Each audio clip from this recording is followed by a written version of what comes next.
చూస్తున్నారుగా ఈ కూటమి ప్రభుత్వం వచ్చినాక కొంతమంది అరెస్ట్ చేయడం కానీ బీసీ బిడ్డలను అరెస్ట్ చేయడం చెప్పి కొంతమంది చెప్తున్నారు. దీని మీద మీ అభిప్రాయం సార్?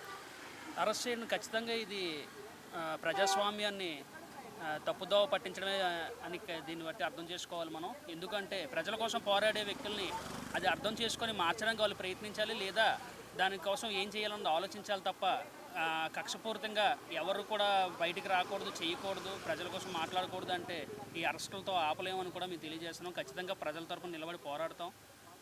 మళ్ళీ మా ప్రభుత్వం వచ్చాక జగన్మోహన్ రెడ్డి గారు వచ్చిన తర్వాత ఖచ్చితంగా ఇవన్నీ కూడా మంచి జరిగే విధంగా ఆయన కార్యక్రమాలు రూపొందిస్తారని. సార్, కల్తీ మద్యం జరుగుతుందని చెప్పి వైసీపీ మాజీ ఎమ్మెల్యే జోగి రమేష్ గారు అరెస్ట్ని ఏ విధంగా చూస్తారు? పూర్తిగా అది కక్షపూరితమైన అరెస్ట్గానే చూస్తాం, తప్పుడు అరెస్ట్ అది. ఆయన ఇందులో చేసింది ఏం లేదు. అదంతా కూడా వాళ్ళు కావాలని డైవర్షన్ పాలిటిక్స్గా దీన్ని మనం పరిగణించాలి. రీసెంట్గా వెంకటేశ్వర స్వామి టెంపుల్కి శ్రీకాకుళం జిల్లాలో జరిగింది. దాన్ని డైవర్ట్ చేయడానికి ఈ జోగి రమేష్ గారు అరెస్ట్ అనేది తెర మీద తీసుకొచ్చి ఈ విధంగా ముందుకు తీసుకెళ్తున్నారు.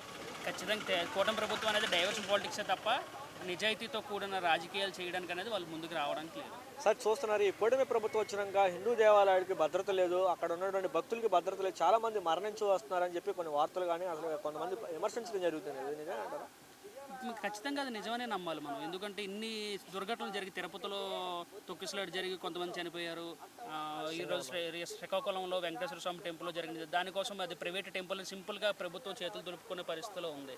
ఇవన్నీ కూడా చేస్తూ ఉంటే ఖచ్చితంగా ప్రభుత్వ వైఫల్యం అనేది క్లియర్గా కనిపిస్తుంది. ఓకే, సింహాచలంలో కానీ సింహాచలం చందనోత్సవం టైంలో కూడా ఎంత ఇబ్బంది జరిగింది అనేది మనకు తెలుస్తుంది కదా. ఓకే సార్, కొంతమంది కూడా ఇది డైవర్షన్ చేయడానికి జోగి రమేష్ అరెస్ట్ కూడా కొంతమంది అన్నారు. ఖచ్చితంగా డైవర్షన్ పాలిటిక్స్ అనేది అది వెంకటేశ్వర స్వామి టెంపుల్ విషయంలో జరిగిందవచ్చు, రీసెంట్గా జరిగింది. ఆ తర్వాత జోగి రమేష్ గారు అరెస్ట్ అనేది తెర మీద తీసుకొచ్చారు. ఎంతసేపు ఈ దగ్గర నుంచి కల్తీ మద్యం అనే టాపిక్ తప్ప జనాలకు ఏం చేస్తున్నాం అన్న ఆలోచన దిశగా తీసుకెళ్ళట్లేదు ప్రభుత్వం. అది ఆలోచించుకుంటే మంచిదని చెప్పి నేను తెలియజేస్తాను. Thank you sir.